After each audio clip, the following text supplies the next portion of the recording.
Ron DeSantis had a press conference where he was announcing some of the proposals for what he was going to do to help Florida deal with the fact that the ocean is rising and it's going to be flooding a lot of their state. He was asked at that press conference about what they would do to actually stop the root causes of climate change. And he didn't answer the reporter's question about that, about what his administration would do, if anything.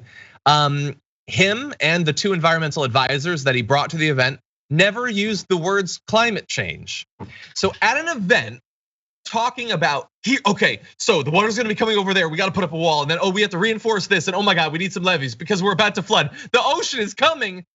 They wouldn't even acknowledge why the ocean is rising, why they're more at risk of flooding than they were. So he's trying to be like, I'm building things and I'm being responsible and all that, but he wouldn't even acknowledge what the actual problem is. And then, like, on top of the cowardice of that, of not even being able to, in the most indisputable state in the country, Florida, when it comes to the negative effects of climate change, he also tried to deflect a little bit of pathetic jujitsu, saying, what I've found is people, when they start talking about things like global warming, they typically use that as a pretext to do a bunch of left-wing things that they would want to do anyways. We're not doing any left-wing stuff. And some people cheered. Some of those people will probably end up drowning someday, but for now they're cheering. What do you think? That's so funny that he says that it would result in people wanting to do left-wing stuff, because climate change is an issue that, historically the left has cared about for the longest time. So that's so funny that what he doesn't even go on to continue what left-wing stuff entails. Is it doing things that will help flood-prone areas like Florida?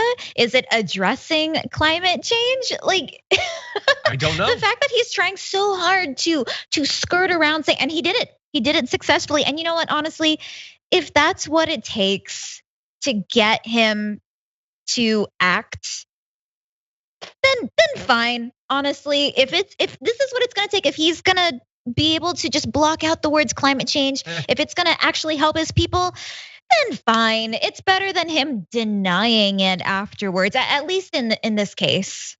Well, I mean, you're right, and you're trying to be very fair. I mean, he's still largely denying the problem, but he does, once the water's lapping at your ankles, you can't at least deny some of the effects of it, I suppose. And so he says, be very careful of people trying to smuggle in their ideology.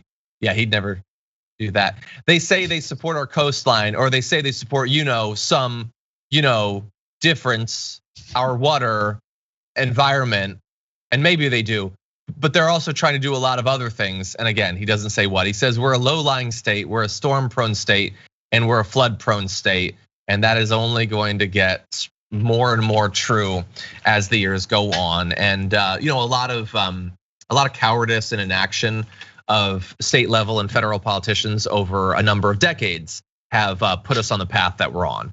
And so when things get really bad and Miami is underwater and Manhattan is flooding and all that, there's gonna be a lot of guilt to go around, but some of it at a critical point is deservedly going to be able to be put on Ron DeSantis.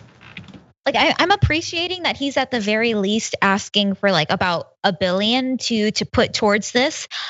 I don't think that's gonna be enough. And I think climate experts in the area are estimating like that is a very low target to be aiming for $1 billion. Because one, who knows if he's even gonna get the full $1 billion. But in regards to like Florida's like weather, and they are very flood and storm prone, it's not gonna be enough for them, but it's a start.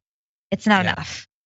Yeah, it's at best a stopgap solution to one of the effects. It'll stop a little bit of the immediate flooding, not the increase in severe hurricanes, let alone all of the other issues. And eventually, even those walls will be overtopped and will require ongoing, incredibly expensive maintenance. What if we just solve the problem instead? What if we don't pull a Westeros and just try to build a wall around the entire thing? What if we actually solve the problem, Ron DeSantis? But again, he's not a leader. He's technically their leader, but he is not willing to actually lead. Not if it means acknowledging something that'll stop him from ever becoming a Republican nominee for president.